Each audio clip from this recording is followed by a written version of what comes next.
ॐ गजाननं भूतगणाधिसेवितं कपीतजम्बूफलचारुभक्षणम् उमासुतं शोकविनाशकारकं नमामि विघ्नेश्वरपादपङ्कजम्। कृष्णाय वासुदेवाय हरे परमात्मने प्रणतक्लेशनाशाय गोविन्दाय नमो नमः। ओम श्री महापुरुष देवाय नमः। ओम श्री गुरुदेवाय नमः। ओम आनंद स्वरूप ओम आनंदमय भगवान की जय। ओम शांति स्वरूप भगवान शांतिमय की जय। हमारा चिंतन गीता अध्याय 3 श्लोक 16 पे चल रहा है।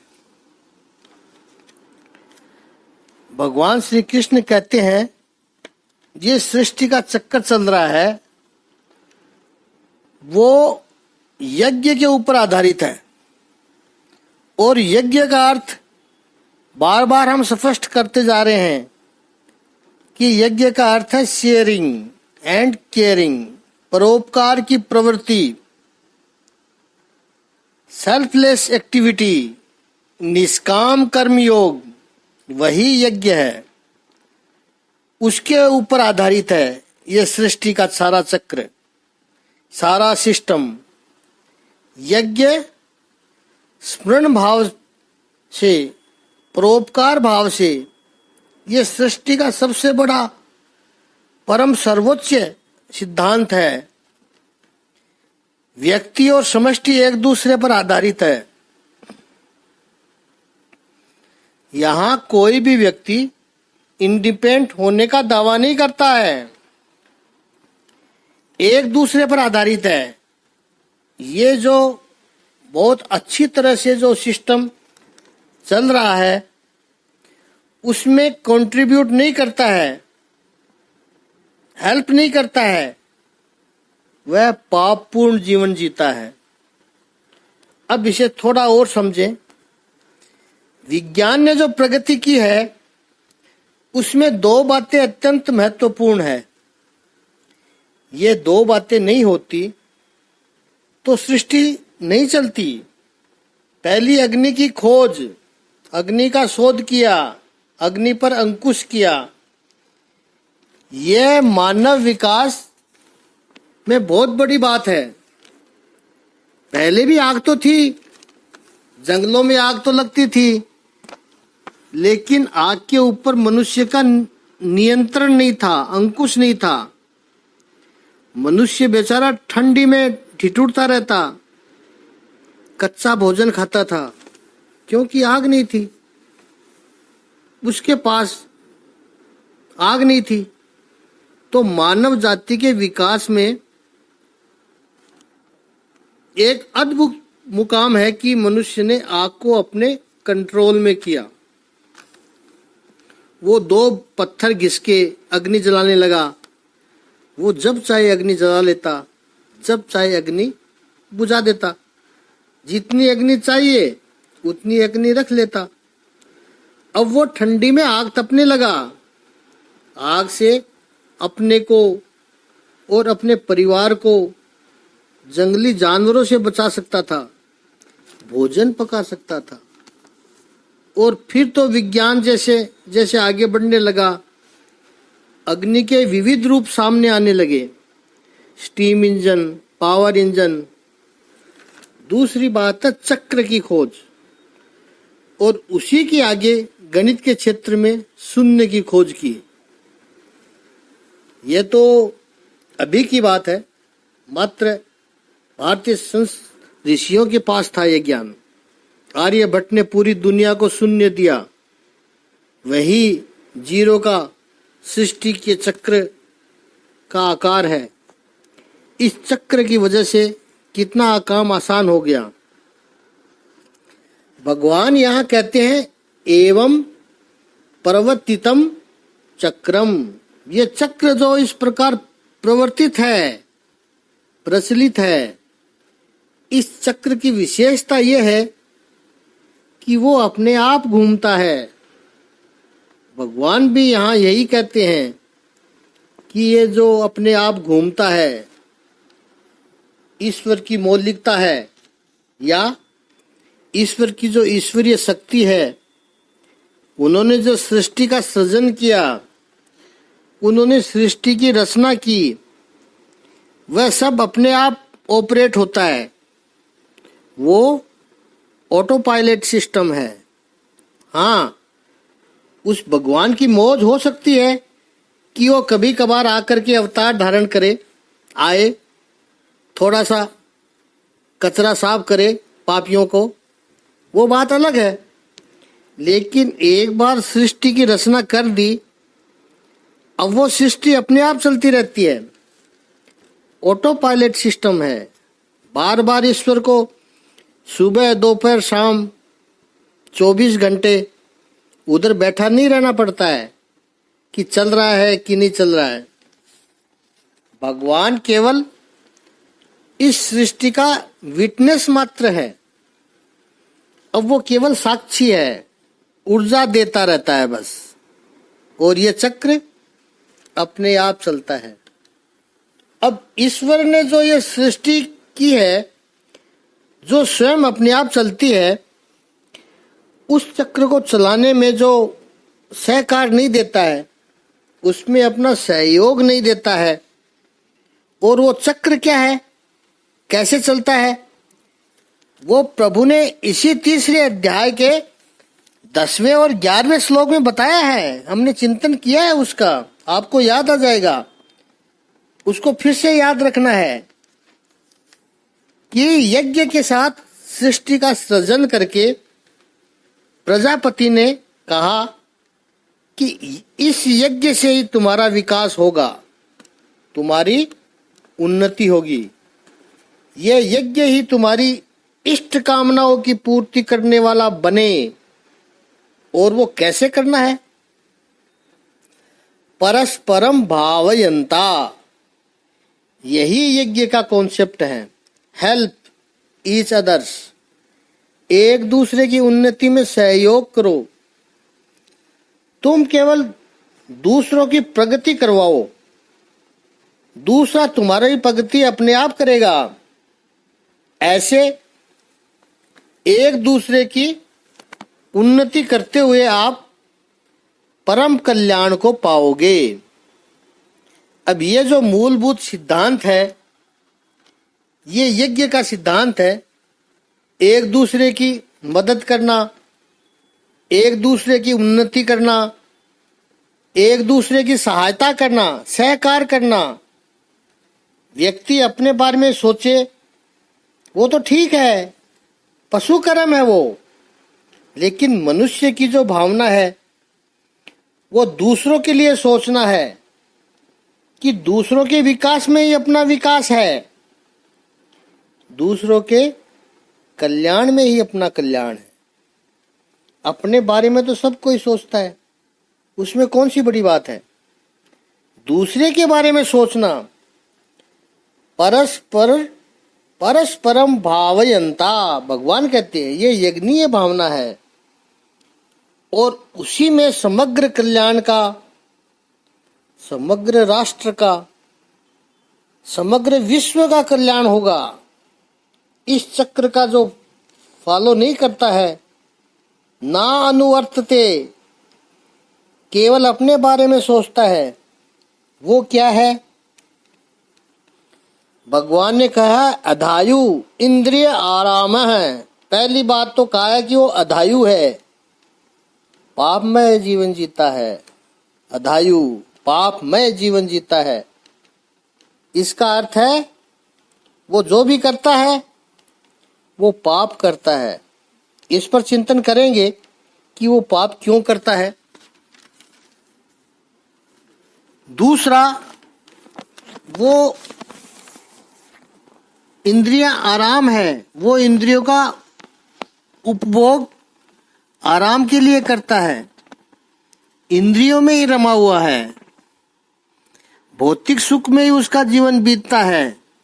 हे पार्थ, मोगम पार्थ स जीवती, वो व्यर्थ ही जीता है। यहां पर एक बात और समझ ले कि आधुनिक युग में जो हमारी थिंकिंग है कि हम बहुत बुद्धिमान हो गए, हम बहुत पढ़ लिख गए, हमने पाप पर कुछ क्रियाओं का लेबल लगा दिया, कुछ क्रियाओं पर पाप का लेबल लगा दिया कि ये करेगा तो पाप है, ऐसा करोगे तो पाप है, असत्य भाषण करेगा, चोरी करेगा, व्यभिचार करेगा, भ्रष्टाचार करेगा, हिंसा करेगा, ये सब करोगे तो पाप है। हमने पाप को कुछ करने के साथ जोड़ा है। कुछ हद तक यह बात बिल्कुल सही है। लोग कहेंगे हम ये सब नहीं करते हैं तो हम पुण्यशाली हैं, पाप करते नहीं हैं तो हमें अच्छा इंसान कहा जाएगा। लेकिन यहाँ पर भगवत गीता में भगवान श्री कृष्ण बड़ी क्रांतिकारी बात करते हैं कि कुछ बातें ऐसी होती है कि जो न करो तो भी पाप लगता है। ये सृष्टि का सिद्धांत है कि बहुत सिंपल सी बात है कि यज्ञ न करो तो पाप लगता है। अब आजकल के जो व्यक्ति कहते हैं कि हम किसी धर्म को नहीं मानते, हम नास्तिक हैं, ऐसा करने वाले लोग कि हम यज्ञ नहीं करते, यज्ञ नहीं करते हो तो पाप कर रहे हो, सीधी सी बात है।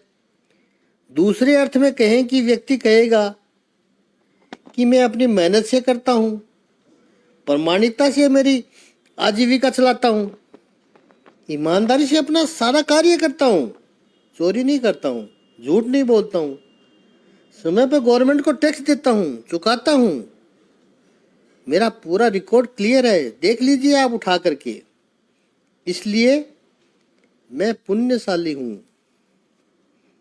भगवद गीता यहाँ कहती है कि आप प्रामाणिकता से कर्म करके कमाते हो, वो तो होना ही चाहिए, वही कर्म है, वो होने ही चाहिए। लेकिन तुमने प्रामाणिकता से जो कमाया है, मेहनत करके जो कमाया है, वो किसी दूसरे के लिए शेयर नहीं करते, परोपकार की भावना नहीं रखते, तो वो चोरी है, सबसे बड़ी चोरी है। प्रामाणिकता से कमाना जितना आवश्यक है, जितना इम्पोर्टेंट है, उतना ही इम्पोर्टेंट है उसका कुछ शेयर करे दूसरों के लिए, परोपकार के लिए शेयर करे, धर्म के लिए शेयर करे, अध्यात्म के लिए उसका खर्च करना चाहिए। वो नहीं करता है तो उसका अर्थ उस सृष्टि के चक्र को फॉलो नहीं करता है, अनुवर्तन नहीं करता है, सृष्टि को वापस नहीं लौटाना है। जो सृष्टि को वापस नहीं लौटाता है, पेड़ से फल तोड़ तोड़ कर खाते ही गए, पर कभी पेड़ की जड़ों में खाद पानी डालने का प्रयास किया नहीं किया, तो ये पेड़ कब तक टिकेगा? उसके ऊपर फल कब तक लगेंगे?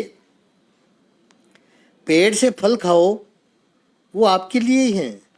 पेड़ ने अपना परोपकार का कार्य किया, आपको फल दिया, तो आपने परोपकार का कुछ हिस्सा पेड़ की जड़ों में खाद पानी का सिंचन करके लौटाया, तब चक्र पूरा होता है। आप पेड़ के पास से फल लो, फल खा के तृप्ति का आनंद का अनुभव करो, लेकिन तुरंत आपके मन में ये आना चाहिए कि इस पेड़ की जड़ों में जाकर जल देना, खाद पानी देना, ये मेरा कर्तव्य है।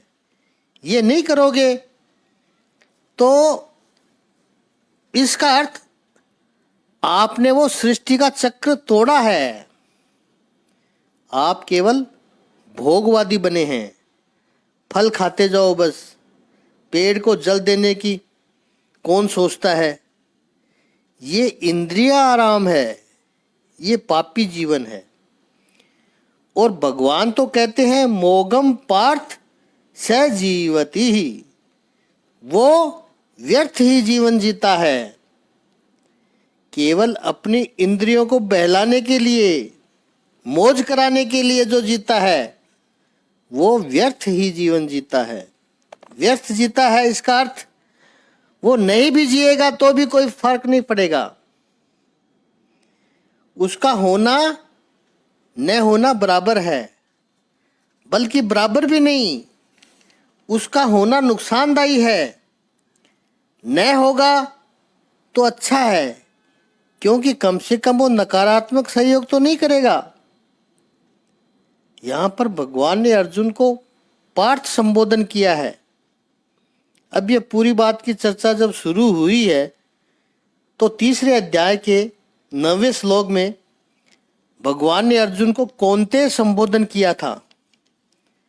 वहां पहली बार भगवान ने यज्ञ शब्द कर्म के साथ जोड़ा है कि कर्म जो करो वो यज्ञ की भावना से करो।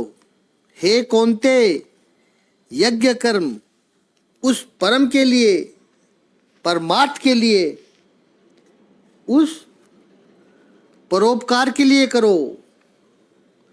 वहां पर अर्जुन को कहा था, वहां पे अर्जुन को कहा था कौनते,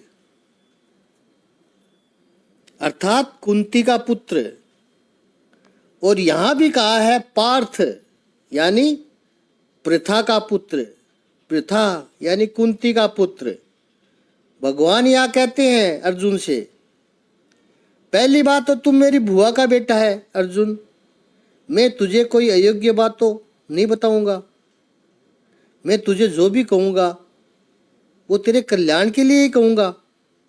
दूसरी बात, पार्थ का अर्थ, कुंती के पुत्र का अर्थ है कि तुम माता कुंती के पुत्र हो, जिसने पूरा जीवन कर्तव्य निभाने में बिताया है। वो कहीं पर भी अपना कर्तव्य नहीं चूकी है। कितनी मुसीबतों को उसने झेला है, कितने कष्ट उसको सहने पड़े, उन्होंने कभी अपना कर्तव्य नहीं छोड़ा। उस कुंती के तुम पुत्र हो अर्जुन। तुम याद रखो कि तुम्हारा भी दायित्व बनता है कि तुम अपने कर्तव्य को मत चूको। क्षत्रिय के रूप में यहां पर धर्म की रक्षा करना, युद्ध में विजय होना और पराक्रम से लड़ना, ये तुम्हारा कर्तव्य है अर्जुन। और वो ही तुम्हारा यज्ञ है। निष्काम भाव से तुम करो। मैं ये नहीं कहता हूं कि तुम संपत्ति के लिए, भोग विलास के लिए युद्ध करो। मैं कहता हूं कि धर्म की रक्षा के लिए युद्ध करो। तुम्हें लड़ना इसलिए है अर्जुन, ताकि समाज में धर्म की प्रतिष्ठा हो सके, सत्य की प्रतिष्ठा हो, तुम्हें भोग विलास का सुख मिले, उसके लिए लड़ना नहीं है, ये मैं नहीं कहता हूं। इसलिए भगवान श्री कृष्ण ने अर्जुन को यहां प्रेरणा दी है। कई लोग जो निंदा करने वाले होते हैं वो कहते हैं कि भगवान ने अर्जुन को युद्ध के लिए उकसाया। नहीं, वो लोग भगवान को समझ ही नहीं पाए हैं, या फिर जानबूझकर निंदा करने का पाप कर रहे हैं वे लोग। भगवान ने अर्जुन को उकसाया नहीं है, प्रेरित किया है। इन दोनों के फर्क को समझो, दोनों में काफी अंतर है। बुरे काम के लिए उकसाया जाता है और अच्छे काम के लिए प्रेरित किया जाता है। तो यहां पर भगवान श्री कृष्ण का जो मैसेज है वो इंस्पिरेशन है, प्रेरित करना है, उकसाना नहीं है। ये तुम्हारा कर्तव्य है अर्जुन, और ऐसा तुम नहीं करोगे तो तुम कुछ चूक कर रहे हो। याद रखो, वो पाप होगा। ऐसे व्यक्ति का जो इंद्रियाराम है, जो इंद्रियों का ही सुख चाहते हैं, पापी जीवन जीते हैं, उनका जीवन क्यों व्यर्थ है? इसका कारण भी है कि उनके जीवन से उनका अपना कोई पुरुषार्थ सिद्धि नहीं होता है। मानव देह धारण करके इस लोक में आए हैं, तो क्या उन्होंने अपना भला किया? नहीं किया। तो इंद्रियों का सुख तो पशु भी भोगते हैं, उसमें कौन सी बड़ी बात है? वही इंद्रियों का सुख वो भोग रहे हैं, क्या बड़ी बात हो गई?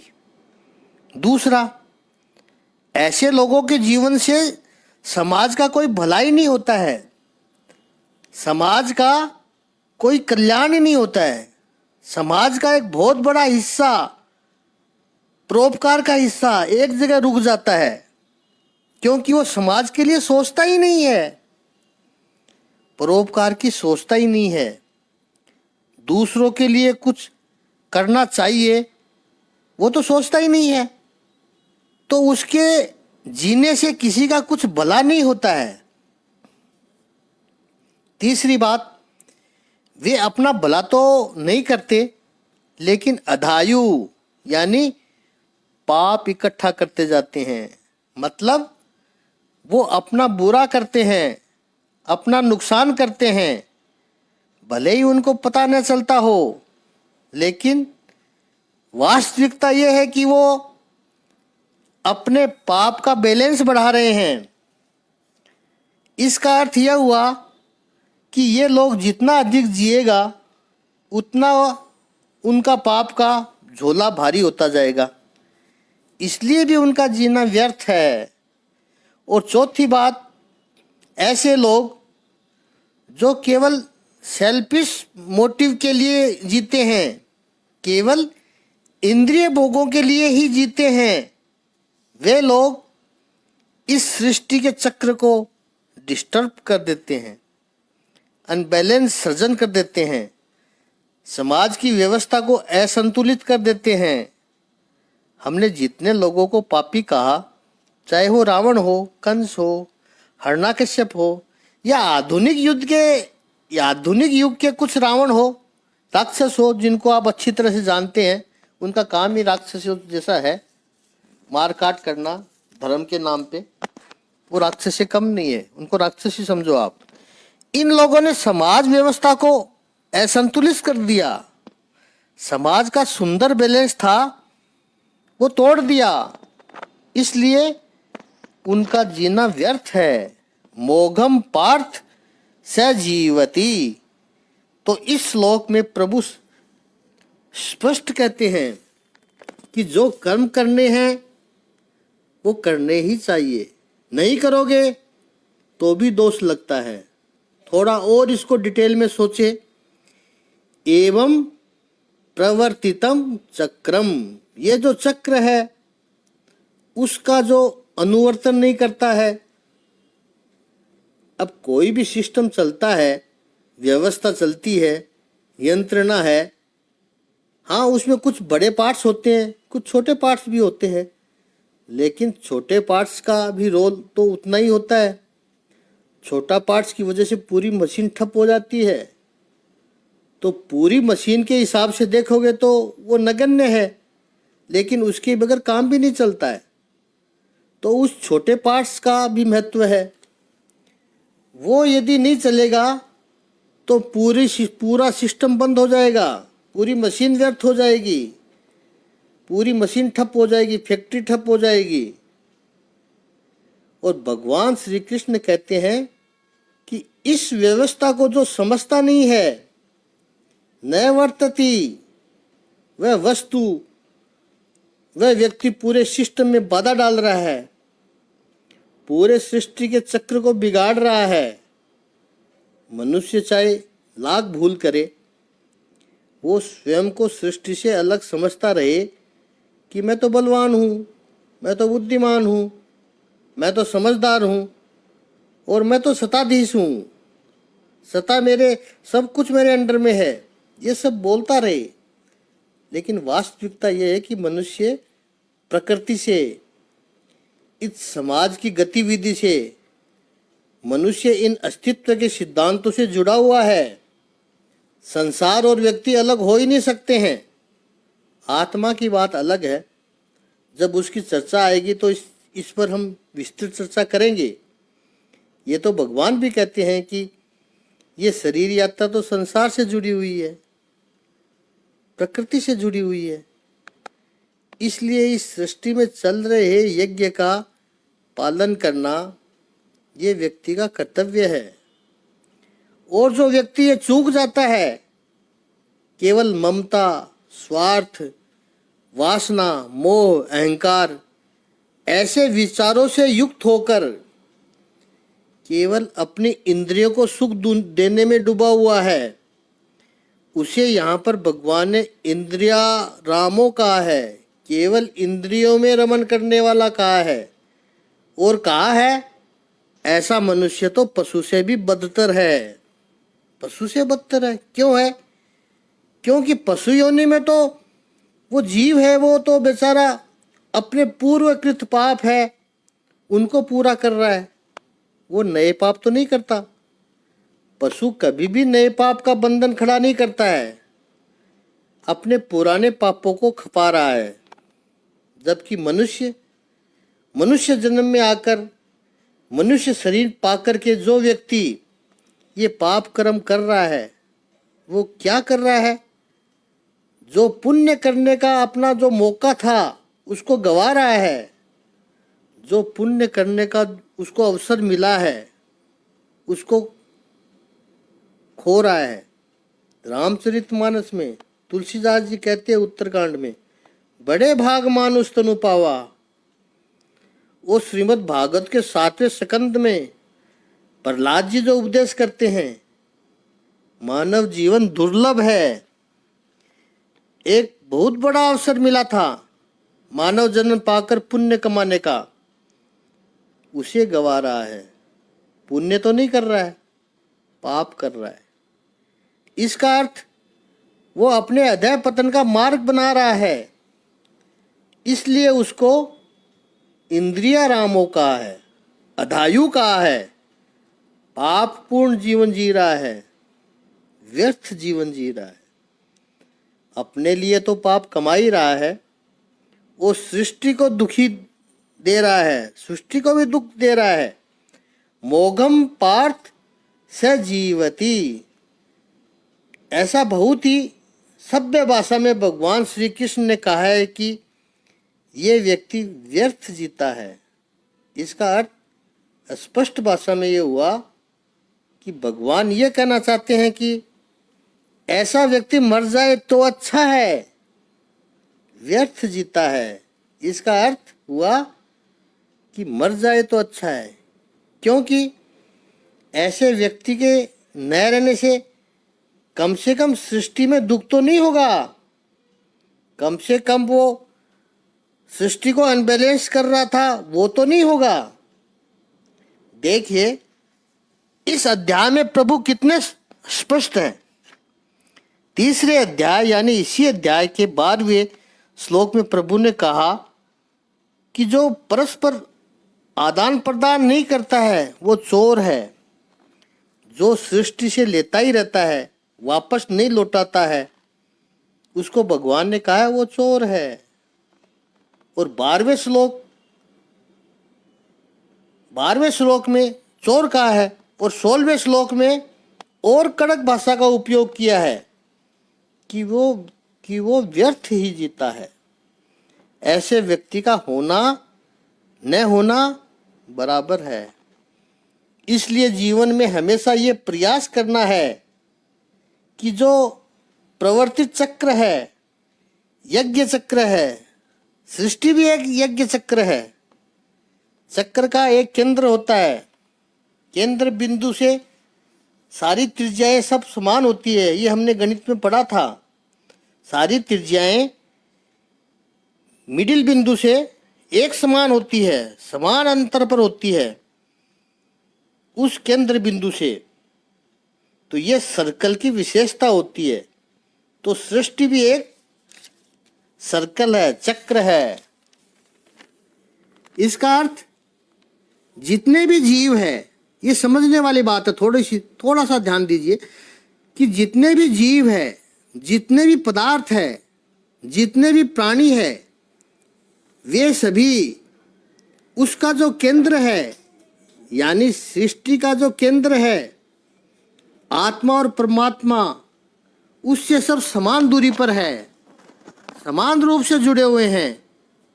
कोई अहंकारी व्यक्ति ऐसा माने कि मैं बहुत बड़ा हूँ, बहुत इम्पोर्टेंट हूँ, तो उसके अपने विचार हो सकते हैं, लेकिन ये वास्तविकता है। जैसे मशीन में बड़े पार्ट्स का भी महत्व है और छोटे पुर्जे का भी उतना ही महत्व है, इसी तरह इस सृष्टि में छोटे से छोटा जीव भी होगा, उसका भी महत्व है। तभी कहते हैं जो पशु जातियां हैं, वनस्पति की जातियां हैं, जो विलुप्त होने के कगार पे है, नष्ट होने के कगार पर है, उन्हें बचाओ। आगे का चिंतन कल करेंगे।